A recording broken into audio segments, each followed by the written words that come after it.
แต่ยังดีมีธรรมค้ำจุนไว้ด้วยจิตใจที่อดทนคนต้องสู้มีพ่อแม่พี่น้องคอยค้ำชูทั้งมวลหมู่มิตรสหายได้ดูแลขอนอบน้อมองค์สมเด็จพระสัมมาสัมพุทธเจ้าโดยเสียงกล่าวกราบนมัสการหลวงพ่อวิระศีระโชโตพร้อมทั้งพระสงฆ์ทุกรูปสามเณรทุกองค์เจ้าค่ะค่ะธรรมสวัสดีค่ะเพื่อนๆกัลยาณมิตรทุกท่านนะคะคุณแม่ชีพามผู้ยวัดต่างๆพร้อมทั้งอยู่ในกุฏิกรรมฐานวัดป่าบ้านสังคุยทุกท่านค่ะธรรมสวัสดีเป็นยังท่านผู้ฟังที่อยู่ทางบ้านแม่ชีลำดวนผู้รักธรรมได้มีโอกาสมาในรายการธรรมะย่ำเย็นค่ะมาในสถานีวิทยุเสียงธรรมของพุทธสมาคม FM 104.25 เมกะเฮิรตซ์สื่อสังสรรค์การเรียนรู้การศึกษาการปฏิบัติและเผยแผ่พระพุทธศาสนาค่ะทำการออกอากาศจากวัดป่าบ้านสังคุยอำเภอพังโคนจังหวัดสกลนครค่ะค่ะจะที่ทำที่กำลังติดตามรับฟังอยู่ในขณะนี้ก็คือเสียงแม่ชีนั่นเองคำแรงมาจังสี่ก็ได้นำคำตัดคำสั่งของพระสัมมาสัมพุทธเจ้านำคำเว้าคำเทศของคุณครูบาอาจารย์มาเป็นสิ่งอีสานบ้านเฮาเอาธรรมะจอบบึงกฎแห่งกรรมมาฝากกันค่ะมื้อนี้ก็มาพบพอกันในขณะนี้แม่ชีได้บันทึกไฟล์เสียงอยู่ที่วัดป่าอรัญญิกาวาสอยู่ที่สถานที่ปฏิบัติธรรมไฟแม่ชีนะคะก็ได้เฮ็ดไฟล์เสียงมาฝากลูกชีเพิ่นดูแลเปิดให้มื้อใดแม่ชีได้จัดสดก็ถือว่านั่งเว้าอยู่พี่ก็ส่งออนไลน์มาหาลูกชีเพิ่นก็ส่งหาไปก็แปลว่าเว้าสดได้แต่มื้อนี้เป็นไฟล์เสียงนะคะในช่วงนี้ก็เว้าจังใดเฮ็ดจังใดก็ถ้ามันเกิดการผิดพลาดประกันใดแม่ชีก็ต้องขออภัยท่านผู้ฟังทุกท่านนะคะเว้ามาฮอดมงคล38ในช่วงบันทึกไฟล์เสียงนี้ก็มาฮอดข้อที่22เนาะเฮาอยากได้เต็มมงคลในช่วง22นี่อยู่ในการประพฤติธรรมนี่ในช่วงแรกก็เป็นการดำเนินชีวิตอยู่บ้านอยู่เฮือนแต่ในช่วงมงคลข้อที่22นี่เป็นการเข้าสู่การประพฤติธรรมคือมีความเคารพอันนี้คันเฮาบ่เคารพจิตใจแข็งกระด้างบ่มีหูหอมธรรมพอได้มาจากความอ่อนน้อมถ่อมตนบ่ได้มาจากความอ่อนแอบ่ได้มาจากความแข็งกระด้างอีหยังนะคะในการประพฤติธรรมอันนี้เฮาก็ต้องจำเป็นจะต้องรู้ถึงคุณค่าของสิ่งนั้นๆเด้ก่อนเฮาสิเฮ็ดประโยชน์อีหยังก็ได้ว่ามันสิใช้แบบใดเฮ็ดแบบใดเป็นจังไดเฮาก็ต้องได้เรียนรู้นะคะคนอื่นจังซี่เป็นจังไดมีความเคารพต่อบุคคลประเภทใดจังซี่พอเฮาเกิดมาโดยชีวิตตั้งอยู่ความเป็นอยู่แล้วก็สิดับไปเฮาก็ต้องอยู่ผู้เดียวบ่ได้นะคะความเคารพก็คือความเฮาตระหนักทราบซึ้งรู้บุญรู้คุณงามความดีที่มีอยู่จริงอีหยังนำคนจังซี่นะเว้ามาฮอดหม้องนี้แม่ชีขอโยงไปใส่ในการศึกษาความกตัญญูนะคะความกตัญญูใน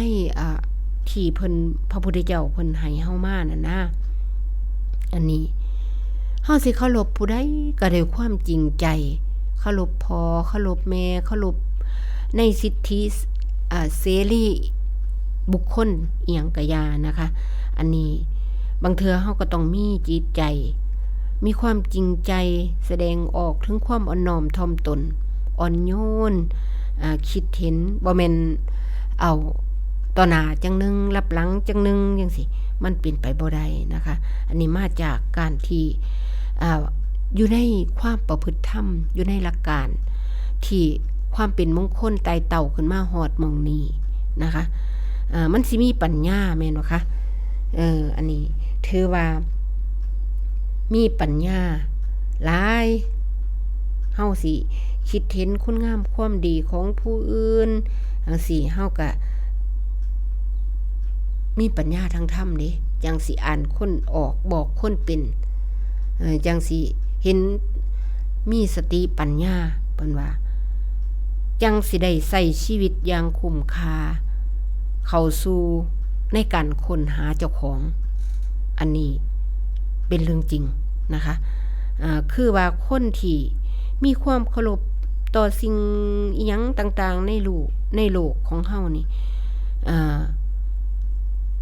ก็เคยศึกษาแล้วก็เคยเอาไปใส่ในชีวิตประจำวันแม่นแล้วก็เคยไปมีธรรมะจอบเบิ่งเจ้าของแน่จอบเบิ่งกับผู้อื่นแน่เพราะเฮาต้องการค้นหาเจ้าของแม่นบ่คะเพิ่นว่าเคารพในพระพุทธเจ้าผู้เพิ่นตรัสรู้โลกอย่างแจ่มแจ้งมาบอกเฮาตัวนี้อันดับหนึ่งสำหรับพุทธศาสนานี้เข้ามาอยู่ในชีวิตขันธ์สันดานของเฮานะคะเฮาเคารพพระพุทธเจ้าองค์เดียวเฮาสิสามารถเคารพพระพุทธพระธรรมพระสงฆ์เต็มบ่ได้มีความสงสัยเลยนะคะอันนี้เพราะว่ามาอย่างเต็มไว้ก่อนเพราะเฮาเชื่อพระพุทธเจ้าอย่างเคารพอย่างสุดเสียนแล้วก็มาปฏิบัติแล้วก็เห็นว่าแม่นเพราะบาดนี้ลองเฮาบ่เคารพเพิ่นก็ศรัทธาก็บ่หลายสติก็บ่หลายความเพียรก็บ่หลายศีลก็ได้แน่เฮ็ดแน่ตกแน่ขาดแน่วินแน่บ่ได้มีความตั้งใจคิดกะมีตั้งแต่เป็นทาสของกิเลสไปนี่บ่ค่อยได้ตั้งใจเฮ็ดอีหลีนะจังบ่เพิ่นว่าถ้าเฮาเคารพพระพุทธเจ้าจับประเด็นลงโตปฏิบัติอยู่กับปัจจุบันได้ว่าแม่ชีคิดในใจว่าเฮาเคารพพระพุทธเจ้าย่านบาปอยากได้บุญเพิ่นว่ามันบาปเฮาก็เคารพพ่อแม่เก่าปากออกมีแต่พระพุทธพระธรรมพระสงฆ์โหลดอยู่ในหัวใจอันนี้แต่มีความเคารพในตั้งใจว่าสิเรียนรู้ในสิ่งต่างๆในอันนี้บ่ฮู้จักสมาธิเป็นจังไดเฮาก็เข้ามาเฮ็ดไปเรื่อยๆก็สิฮู้จักว่ามาฮู้จักที่หลังก็ฮู้จักว่าฝึกให้เจ้าของมีจิตใจตั้งมั่นเรียนศึกษาภาวนาไปบ่ว่าอีหยังเฮาก็ในชีวิตประจำวันของเฮาแม่โบราณเพิ่นก็สอนนาอีหยังก็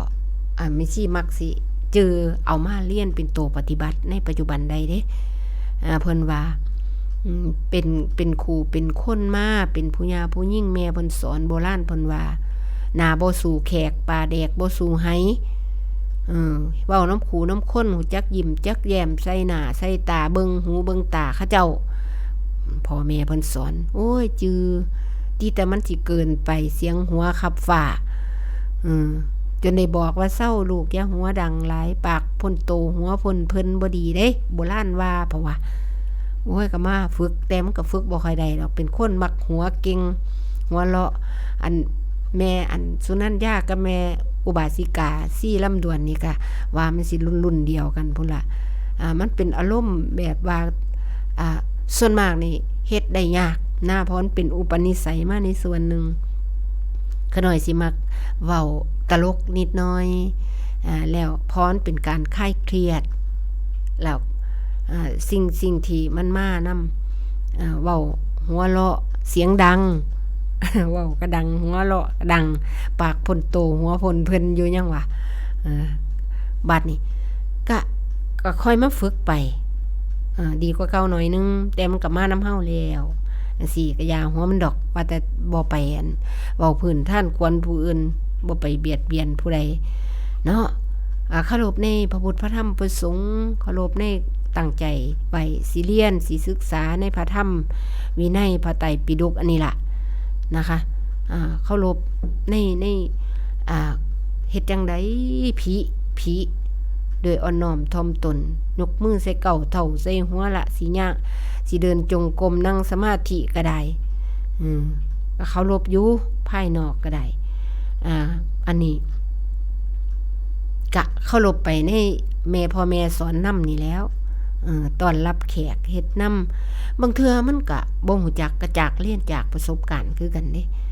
มันแข็งกระด้างมันประมามันเอียงมันก็มีบ้างในการผิดพลาดก็เอาตัวนั้นมาเป็นครูได้นะคะเฮาก็คอยฝึกคอยแอบไปเคารพในสิ่งที่เฮาเข้าสู่ระบบการถูกต้องปฏิบัติในศีลสมาธิปัญญานี่พระพุทธเจ้าสอนนี่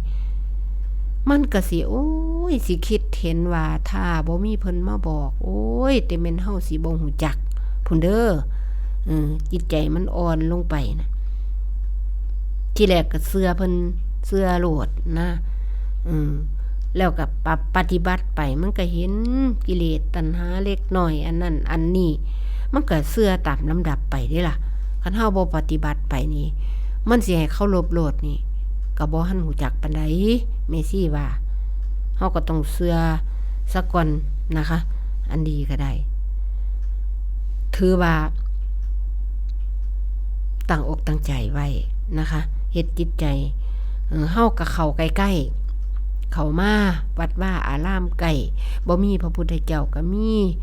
เข้ามาในสถานที่วัดว่าอารามจังว่าเพิ่นว่าสมัยตั้งแต่ครั้งพุทธกาลมันก็มีประชาชนเข้าไปเข้ารบเข้าเฝ้านะตอนเช้าตอนกลางเว้นตอนค่ำอีหยังเพิ่นเทศนั่นพระองค์เดินจงกรมอยู่หม้องต่ำสิเพิ่นก็บ่เพิ่นสิเคารพหลายอีหลีอันนี้บ่ใส่รองเท้าบ่เฮ็ดอีหยังให้ว่าเคารพไปหมดไปซี่ก็โยงมาใส่ในปัจจุบันนะคะบางเทื่อนี่ก็ได้เฮายกตัวอย่างเช่นผู้เฮาได้ฟังเทศน์แล้วก็เห็นเพิ่นพร้อมหลังจากครั้งพุทธกาลมาแม่นบ่คะที่เพิ่นให้เข้ารบอันบ่อยู่สูงกว่าพระพุทธเจ้าเพิ่นนั่งประทับอยู่ต่ำมั่ง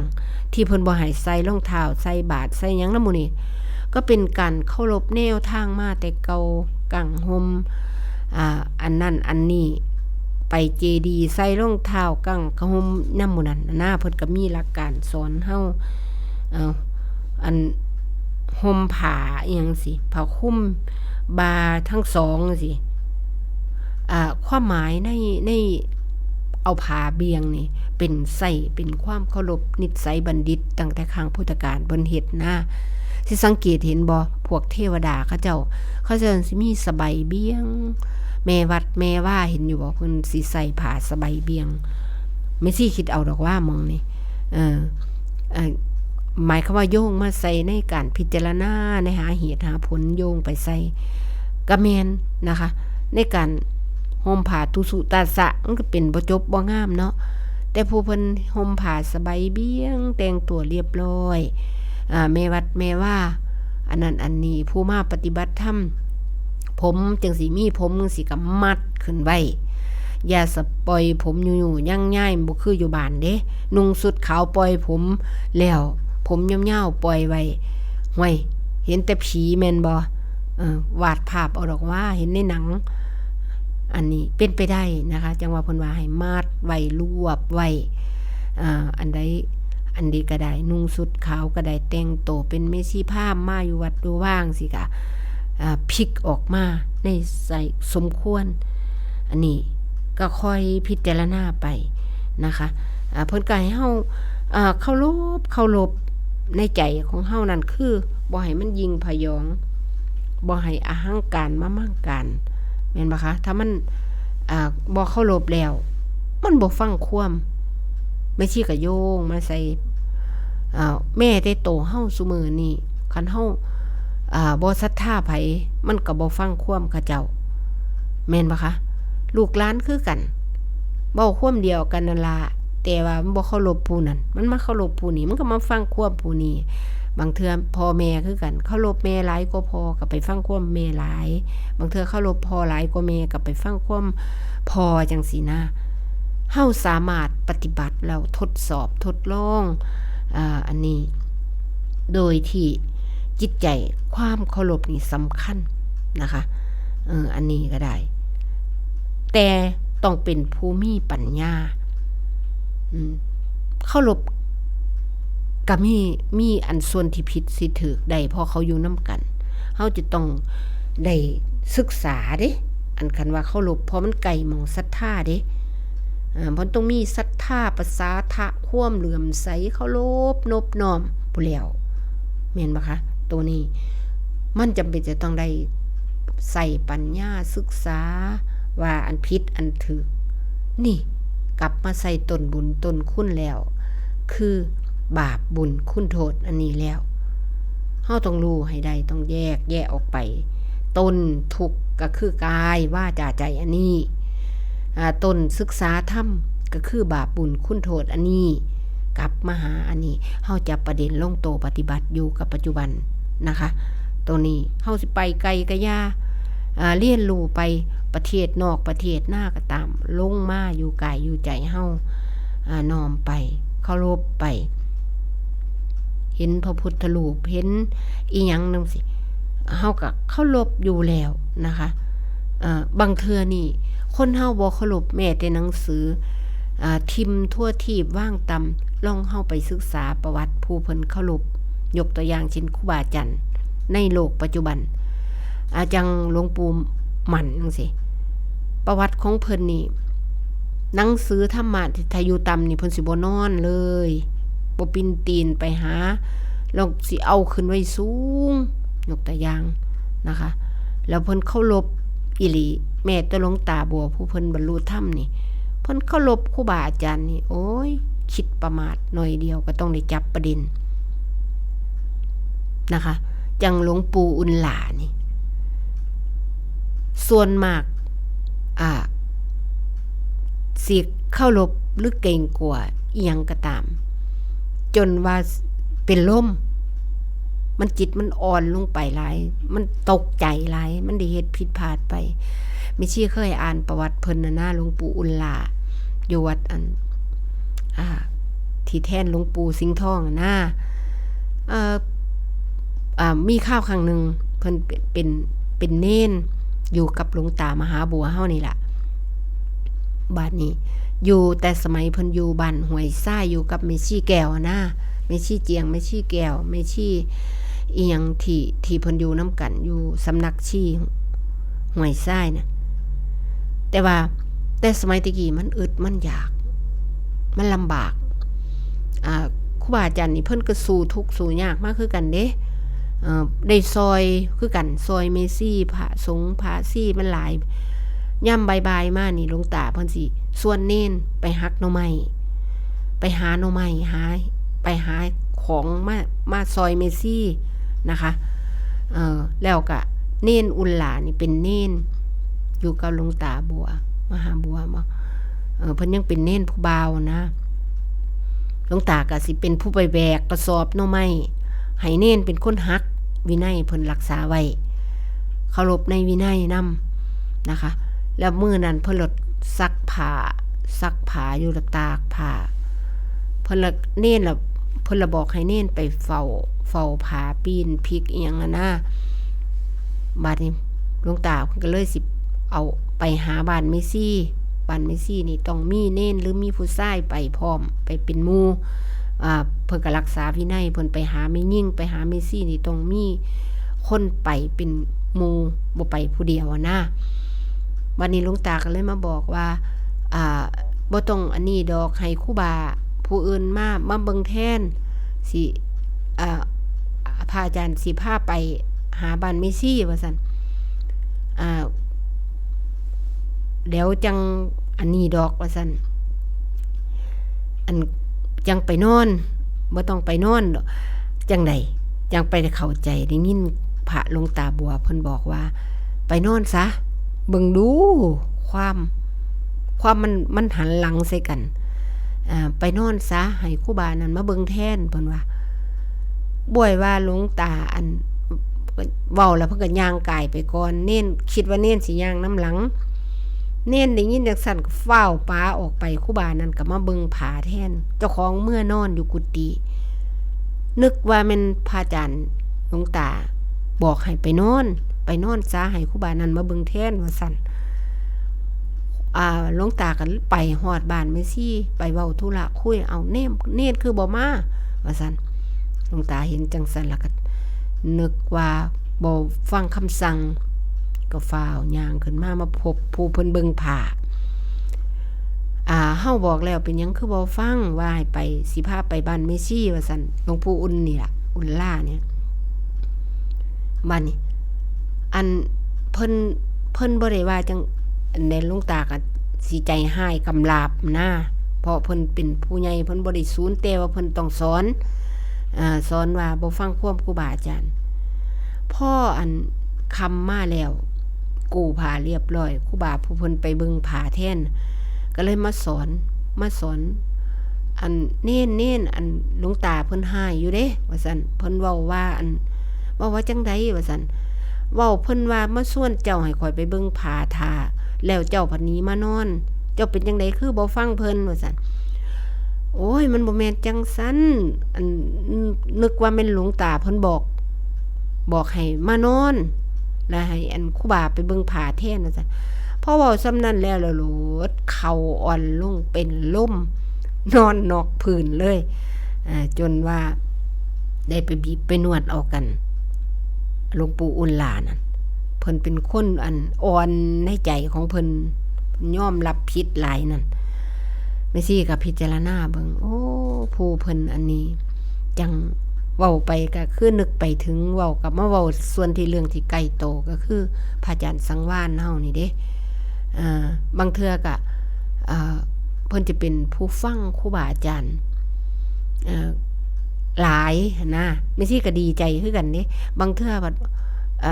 อยากมีคนต้องตีเพิ่นว่าฟังแต่หลวงพ่อเจ้าของก็ตัดสินใจบ่ได้แม่ชีก็อย่าเว้าจังซั่นครูบาอาจารย์ผู้เพิ่นปฏิบัตินั่นเพิ่นฟังครูบาอาจารย์เด้ออันนี้เฮาต้องเข้าใจเขาเจ้าก็เศร้าเว้าให้เด้ล่ะ ตัวนี้ก็ได้มันเป็นเรื่องที่เฮาเข้าใจในส่วนอันนี้เฮาก็บ่พอสิได้เว้าให้ครูบาอาจารย์ได้บาปได้กรรมย้อนเด้ล่ะดีกว่าเฮาบ่เรียนบ่ศึกษาเนาะความบ่ประมาทนะคะตรงนี้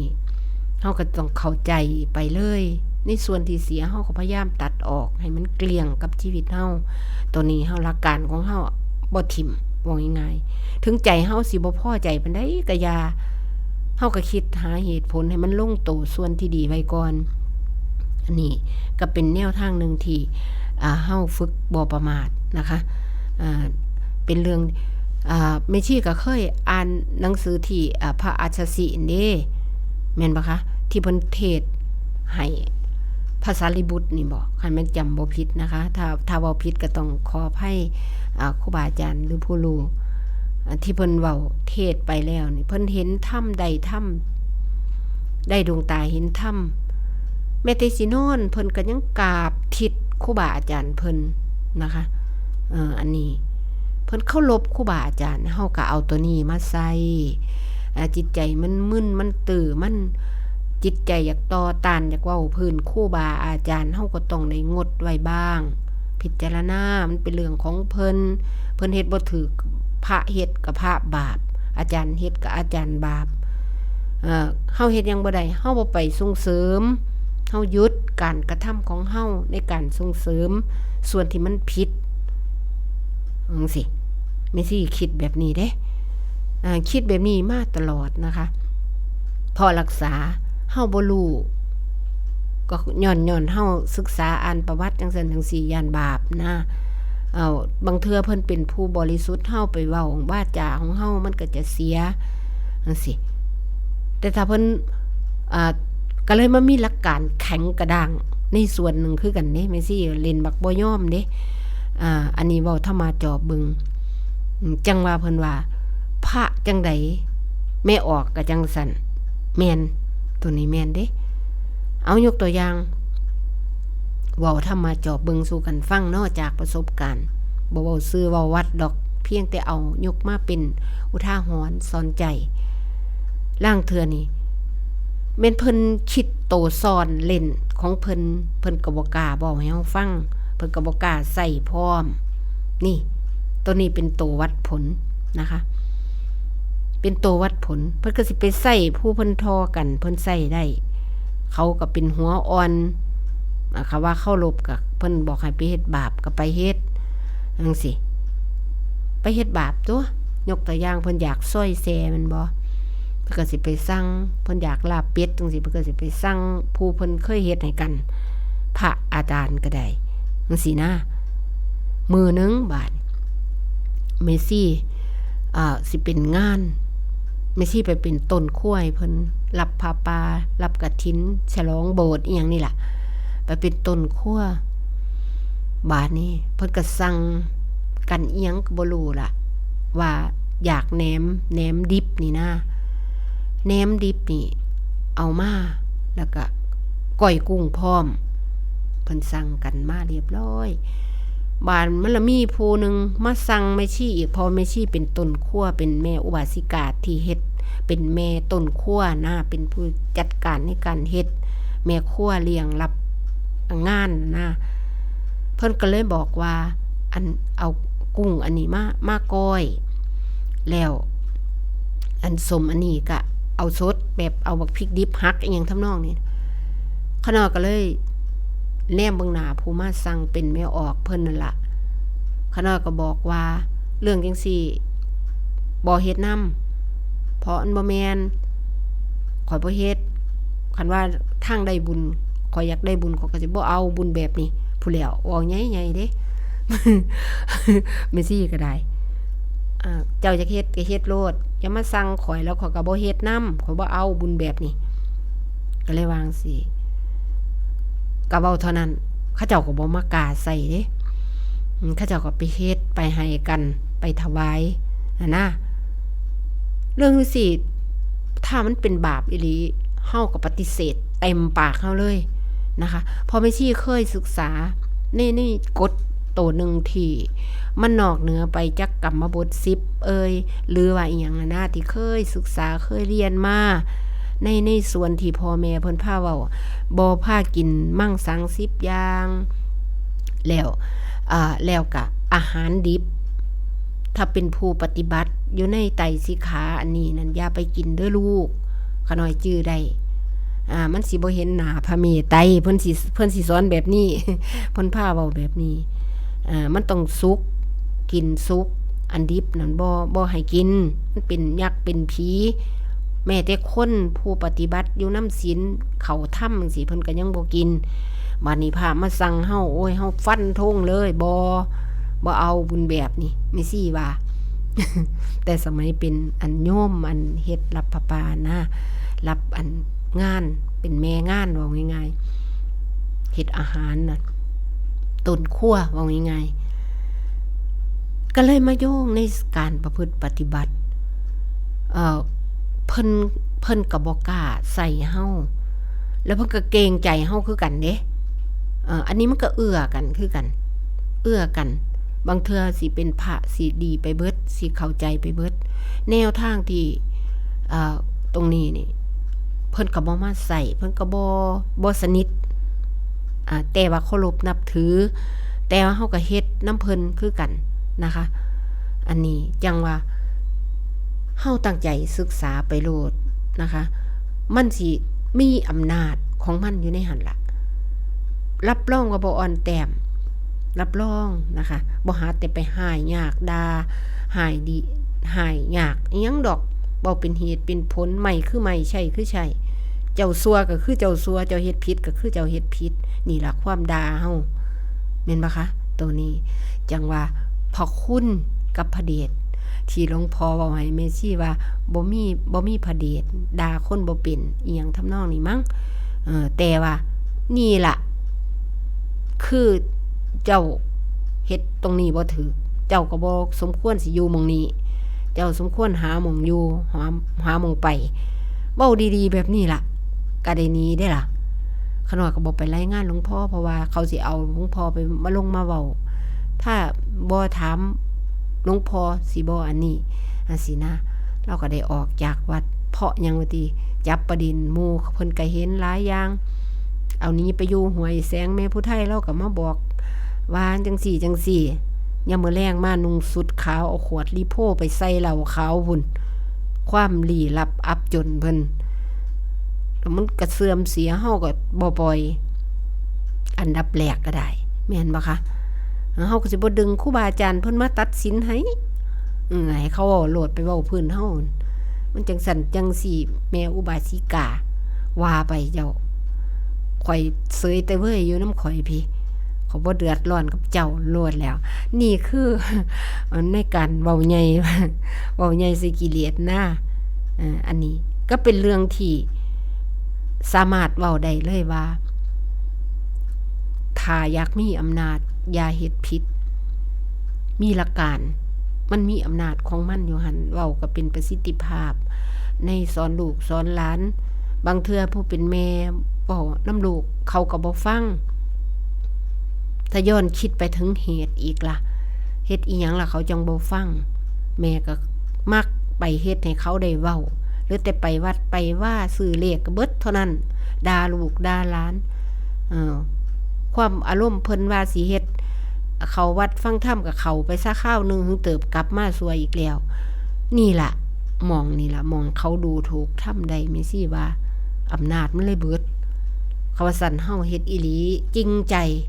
ตรงต่อศีลต่อธรรมเข้าไปโลดไผอยากวางได้ก็ว่าไปโลดสิโตกันหน่อยว่าใส่คำนี้เด้ว่าไปโลดสิโตไผอยากวางได้ก็ว่าไปตาเห็นรูปหูฟังเสียงเฮาก็ภาวนาเบิ่งตัวนี้เลยทิฏฐิมานะเขาซ้ำใดปัญญาซ้ำใดพฤติกรรมเขาซ้ำใดเฮาซ้ำใดมันเลยไปออกคำว่าศึกษารู้เขาแล้วก็รู้เล่าก็รู้เขาถึงสิยังบ่ทันได้ฮู้แจ้งเห็นจริงในการที่สิปล่อยวางสังขารอุปทานขันธ์ต่างๆได้เฮาก็รู้ไปนำเส้นทางไปในการฝึกตนไป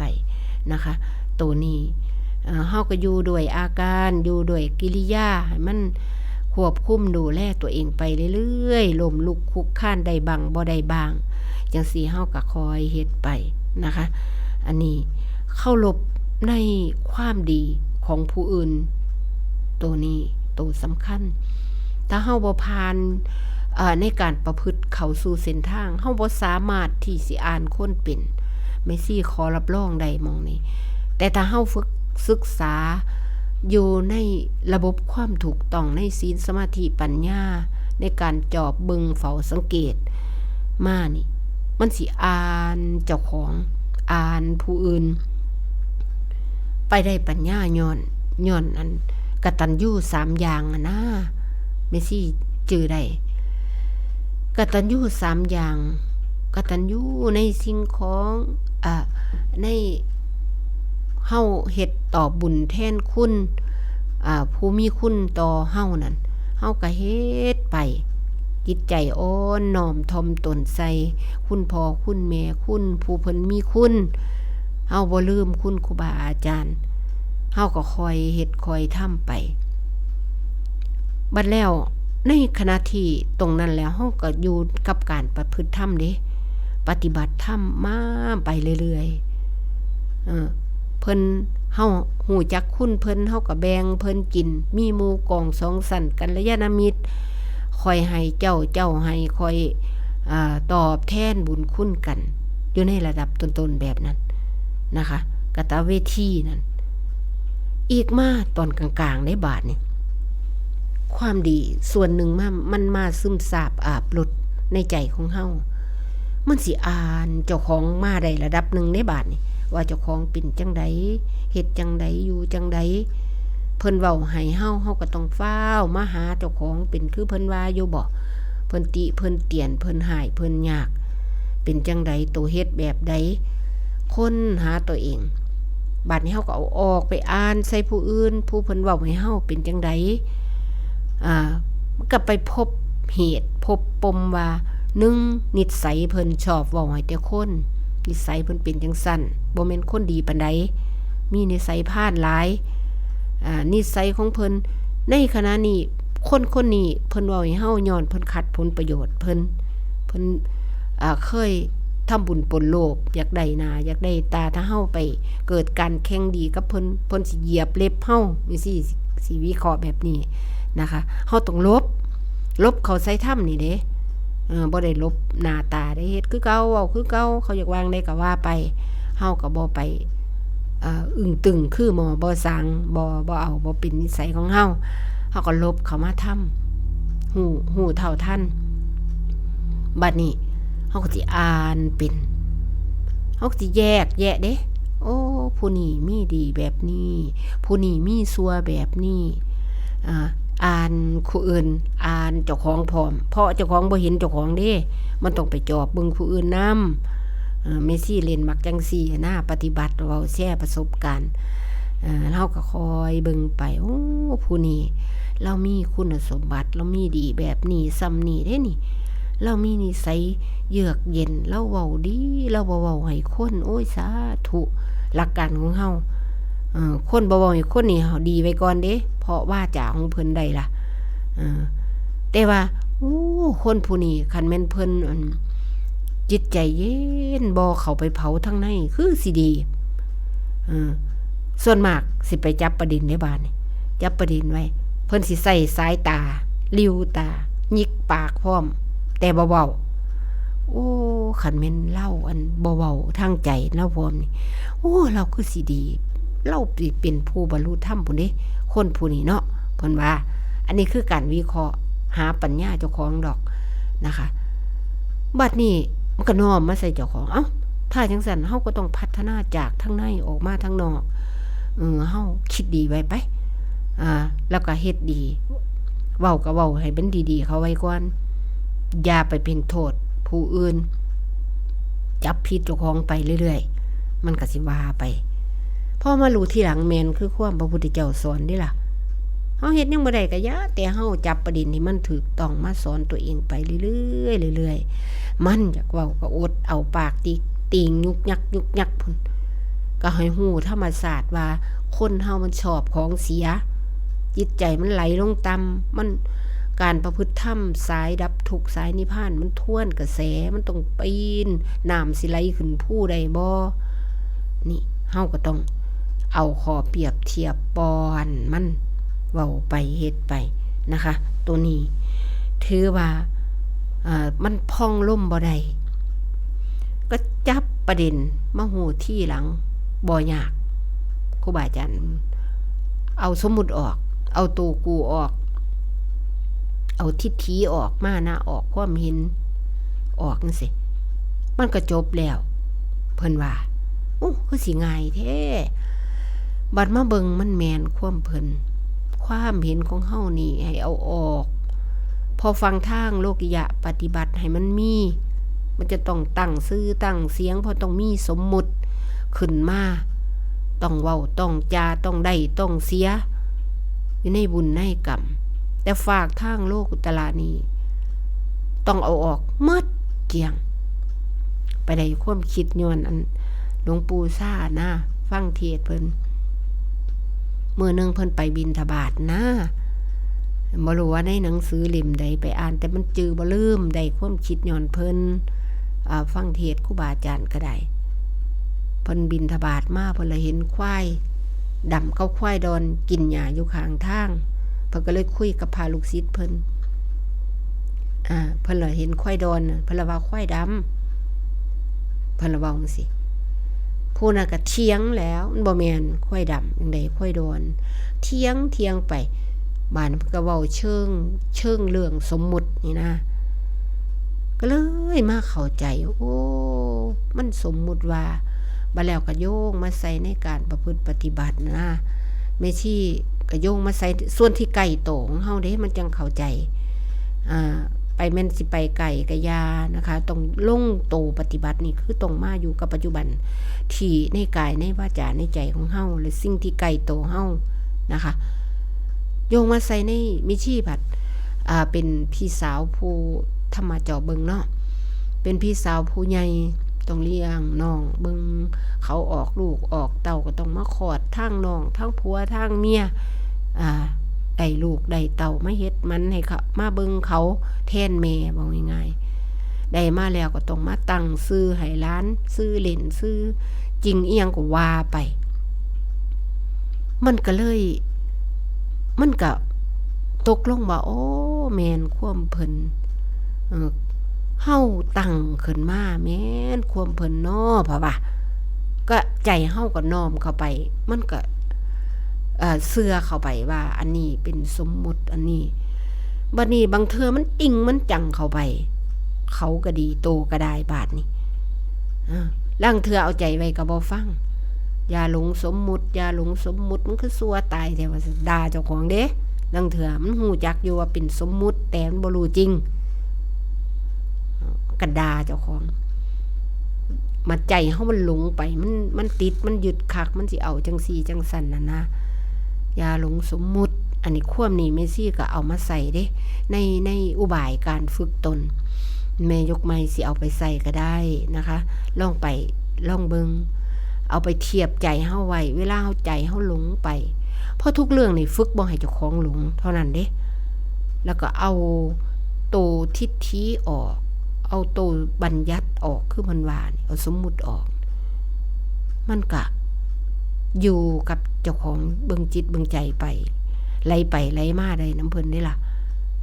นะคะตัวนี้เนาะเฮาก็เฮ็ดไปเรื่อยๆมีชี้ก็บ่เป็นว่าผู้ปฏิบัติภาวนาได้เก่งกาจอีหยังเพียงแต่เอาแชร์ประสบการณ์อันนี้เฮาก็สิแยกแยะมันสิเห็นแยกคุณสมบัติของแต่ละคนเฮาสิสามารถรู้ในอยู่นำกันแม่นั่นเป็นจังซี่แม่นี่เป็นจังซั่นนี่อันนี้บ่เว้าส่วนเสียเด้บ่เว้าพื้นเว้าง่ายๆเพียงแต่แยกแยะพอได้ปัญญาเฮาก็วางไว้เฮาสิรู้เท่าทันสมมุติว่าผู้นี้เราเคยเว้าให้เฮาประจำตาเพิ่นเห็นรูปเพิ่นก็เอาทิฏฐิเพิ่นมาเว้าความเห็นของเพิ่นแต่ตื้นลึกหนาบางเพิ่นก็อ่านเฮาบ่ออกคือกันเพราะนิสัยเพิ่นเคยเว้าตั้งแต่ขี้ติเว้าให้ตั้งแต่คนลางเทื่อเว้าน้อยๆก็ส่วนเสียหลายเว้าน้อยๆผู้ลางคนแต่เว้าไปฝ่ายขอเสียคือเจตนาบ่บริสุทธิ์ด้วยปัญญาบ่หลายเพิ่นก็สิเว้าจับประเด็นส่วนเสียอันนี้ละเอียดเข้าไปนะแม่วัดแม่ว่าแม่ชี้แม่พามอีหยังคือกันต้องได้เบิ่งดีๆนั่นจังได้น้อมเข้าไปใส่เรื่องเจตนานี่เองนะคะโอ้ในการเว้านี่บางเทื่อนี่เฮาสิเว้าก็บ่ได้เว้าให้เขาดอกมีแม่นึงเป็นผู้บ่เว้าหลายแต่ปากออกไปเข้าประเด็นที่ส่อเสียดนะยุยงให้คนผิดกันโอ้เมเชียวเห็นโทษตรงนี้บ่ได้มันต้องพัฒนาหาความบริสุทธิ์ในใจของเฮาออกมาใจเฮาต้องคิดดีไว้ก่อนแล้วอย่าไปเพ่งโทษเพิ่นสิเป็นจังไดก็เป็นต้องตั้งหลักใจฝึกนะตัวนี้บ่แม่นเรื่องเว้าเล่นในการเฮาสิไปอาศัยบ่ปากสุขุมแต่เว้าออกพุ่นเพิ่นเป็นจังซั่นพุ่นเพิ่นเป็นจังซี่นิดๆหน่อยๆแค่นั้นเองก็เป็นบาปเป็นกรรมได้เป็นบันทึกเข้ามาใส่ใจเป็นส่วนเสียที่น้อยๆก็มาเป็นหลายได้สามารถตกนรกได้ย้อนวาจาก็ได้นะคะอันนี้บ่แม่นเรื่องเว้าเล่นเป็นเรื่องที่เฮาภาวนาแยกแยะในส่วนที่จะรู้คุณสมบัติของคนจะอ่านเจ้าของเห็นตัวเองว่าเจ้าของเป็นจังไดคิดแบบใดเว้าแบบใดการกระทำอยู่กับเหตุกับผลซำใดอันนี้บาดนี้ปฏิบัติมาจิตมันขึ้นมาเองบ่งึดคนในบาดนี้อันนี้ไม่ชี้เว้าแชร์ประสบการณ์นะคะบ่งึดหยังว่าติบ่งึดอันนี้บ่แม่นว่าอันสิบ่งึดแนวใดเด้มารู้ทีหลังมันเป็นความตั้งมั่นในใจของเฮาระดับหนึ่งนะคะเพราะว่าหยังว่าติเฮาอยู่กับธรรมะแล้วได้บาดนี่ได้ก็บ่ว่าเสียก็บ่ว่าแล้วได้บาดนี่เอาจังได๋ก็เอาผิดเฮาบ่เอาถูกในขณะที่ถูกทำเอาทำว่ากันแล้วได้บาดตัดสินด้วยทำแม่น ตัวนี้นะคะ ถ้าผู้ใดเดินทางมาพบมุมนี้สิเว้าเสียงเดียวกันนั่นล่ะมันสิบ่เงิดคนมันสิบ่ย่านเขาเอาให้โอ้ยกูนุ่งสูทขาวนี่เขาสิบ่ว่าเป็นพี่บ้าแต่เฮาบ่มีแต่พวกมีปัญหาไปหาอยู่วัดอยู่ว่าอันนี้บัดนี้จิตใจดิ่งลงไปแบบบ่เงิดเจ้าเพราะมันสิบ่เอาน้ำเจ้าแล้วอีหยังก็ได้แม่นบ่คะตัวนี้เอาสามารถจอบเบิงผู้ใดเดินทางมาหอดมุมนี้สิสามารถว่าอยู่กับธรรมะสิเอาธรรมออกหน้าสิเอาธรรมเป็นที่พึ่งแล้วมันสิมีการเบิงจิตเบิงใจอยู่กับปัจจุบันสามารถสบายขึ้นตั้งเยอะนะคะตรงนี้เว้าได้เด้เว้าได้มันสิเป็นขั้นเป็นตอนอยู่แม่ซี่ว่าสิฮู้โลดบ่ฮู้ดอกต้องมาเรื่อยๆมาเรื่อยๆแยกโอ้แม่นี่แล้วเป็นนิสัยแล้วแบบนี้เด้ในช่วงเฮาวิเคราะห์วิจารณ์ตัวนี้เฮาก็เว้าได้เด้พิจารณาได้เพราะว่าเฮาบ่เห็นตัวเองต้องน้อมเข้าน้อมออกในการฝึกตนก็ได้พิจารณาไปเรื่อยๆนะคะตัวนี้ก็ได้คอยจากได้มาย้อนอีหยังแน่ย้อนฟังได้นำนี้ท่งนี้ท่านได้นำจอบเบิ่งจังสิเฝ้าสังเกตเป็นเขตศึกษาแต่ละเรื่องละแนวอันตัวนี้พ่อเขามาหอดว่าจิตใจเฮาตั้งมันเอาพระธรรมตั้งไว้แบบใจเฮาบ่งึดมันบ่ได้ก็สิบ่เอาบ่แค่คนอันความบ่แค่นี่บ่แม่นว่าสิไปบ่อยากเฮ็ดนำคนเด้คนละอันเด้ต้องลองพิจารณาเบิ่งเฮาฟังเทศน์ครูบาอาจารย์เพิ่นสิเว้าเรื่องอันบ่ไปขึ้นตรงต่อไผบ่ไปอีหยังนี่มันสิเป็นตัวนี้แม่ซี่ว่าพิจารณาเบิ่งเพราะว่าใจมันก็จืดออกจางคายออกมาจากการผูกมัดรัดตึงในการมั่วเมาต่างๆเป็นสภาพจิตอีกเลยตามขั้นตอนเพราะเฮาอยู่กับธรรมอุดมการตรงดิ่งไป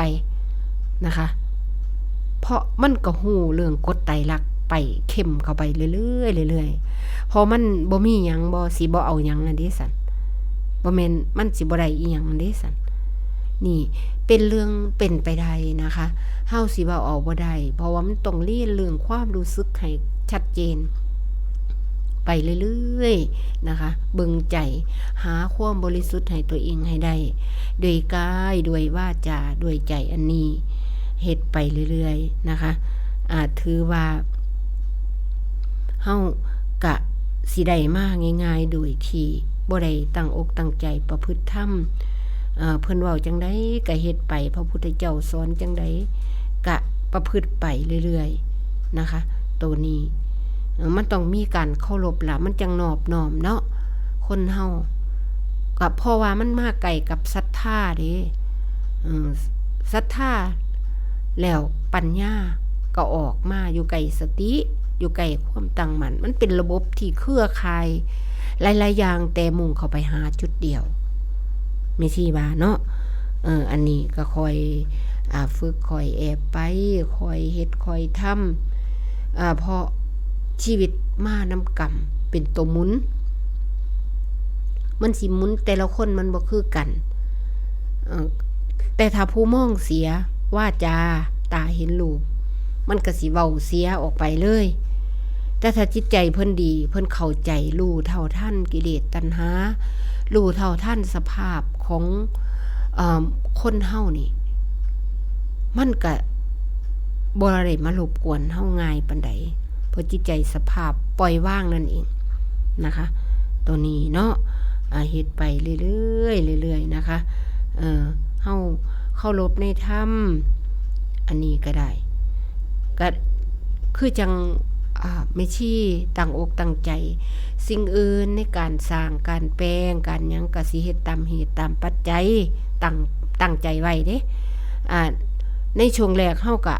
อยู่อย่างมั่วเมาในการสร้างความดีก็เฮ็ดไปบ่เป็นหยัง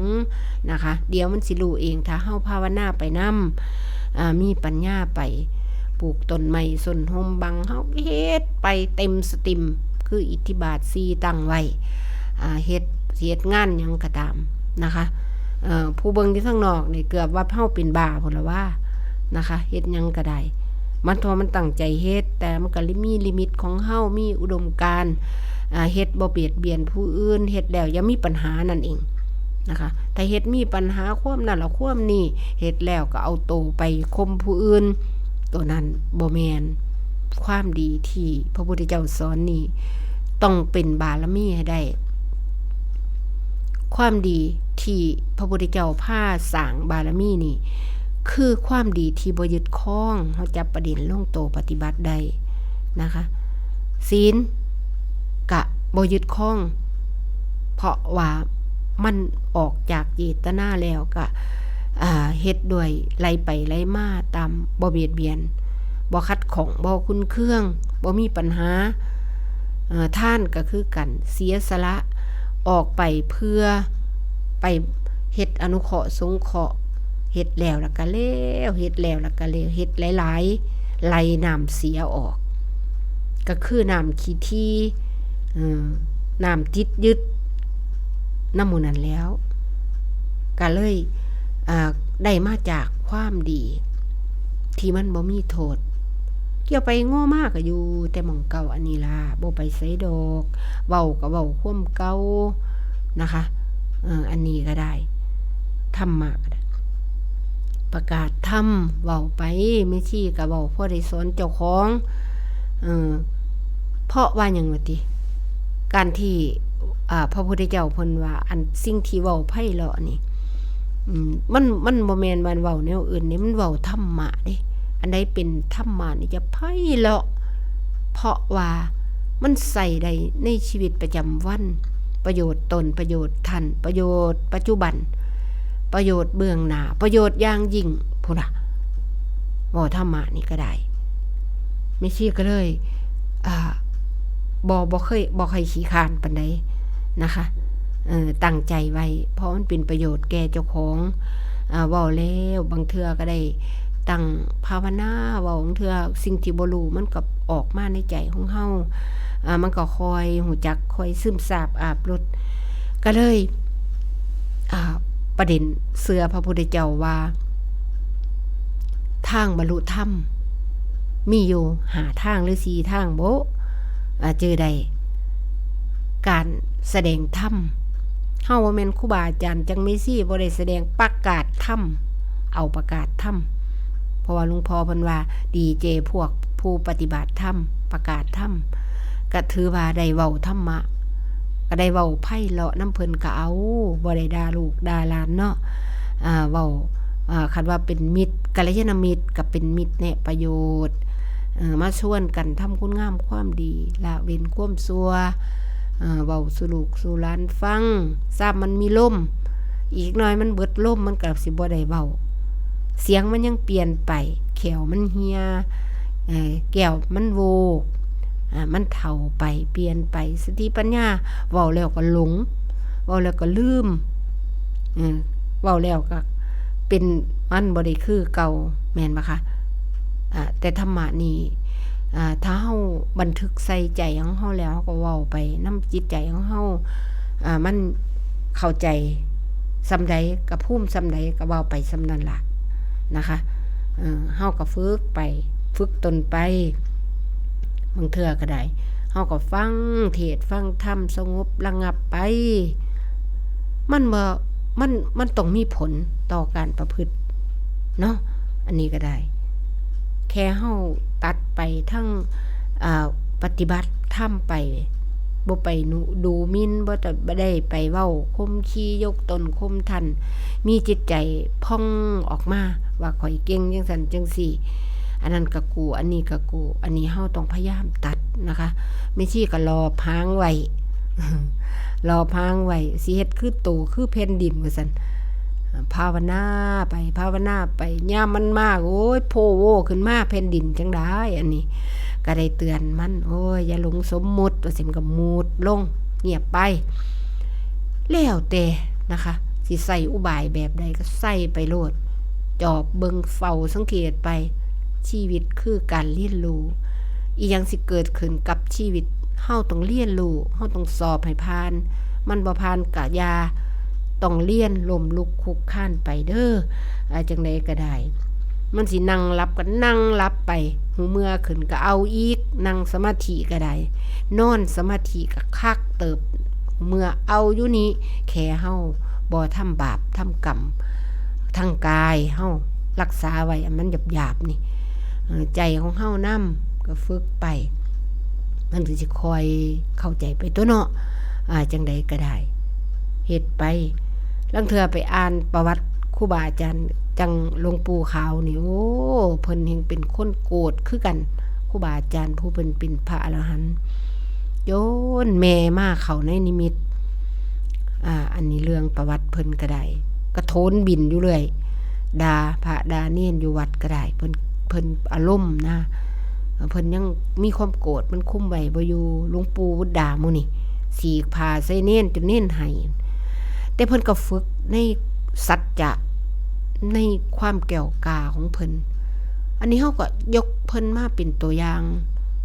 เพราะว่ามันอยู่ที่เฮาสมมุติว่าศูนย์มันก็ศูนย์อย่าไปใส่ปุ๋ยมันเว้าผ้ามันเว้าดีๆไปผ้ามันเว้าไปผ้ามันเย็นไปแม่นมันสิฮ้อนแน่กะมันสิคอยเป็นอุปนิสัยเฮาอันนี้มีจริงนะคะเฮาก็คอยฝึกเฮาบ่อยากได้แนวบ่ดีเนาะเฮาก็คอยเฮ็ดคอยทำให้จิตใจเฮาหลอบหางเคารพนบน้อมเขาไว้เชื่อศรัทธาจริงใจเขาไว้อันใดบ่ดีพยายามละในการถูกตีเตียนจิตมันปี๊ดขึ้นมากคอนมูดหัวมันลงโตนี่ล่ะโตที่บ่ให้เห็นธรรมกันกลางโตอันจังสิเงานอนหลวงปู่ขาวแม่มาบอกขาวคันอยากเห็นธรรมอยากภาวนาเป็นให้กินอันอยากกินของฮ้อนอันปริศนาแม่เว้าซ้ำนี้มาบอกในนิมิตก็ไปภาวนาเบิ่งจนได้คำตอบว่าความโกรธนี่เองของฮ้อนนะคะความโกรธอันนี้คือความโลภความหลงอันนี้มันบ่ได้ดังใจอันนี้คือของฮ้อนเฮาก็ต้องพยายามหัดละหัดปล่อยมันบ่ได้ก็คอยฝึกอยู่นี่ตายหาศาสตร์ก็ยาหัวมันเนาะไม่ซี่ก็ขออนุโมทนาบุญกับญาติธรรมผู้กำลังฝึกตนอยู่เด้อจังใดก็ได้ขณะนี้ไม่ซี่นั่งเว้าบันทึกไฟล์เสียงอยู่วัดอรัญญิกาวาสก็บ่ได้ลืมเอิ้นใส่หมู่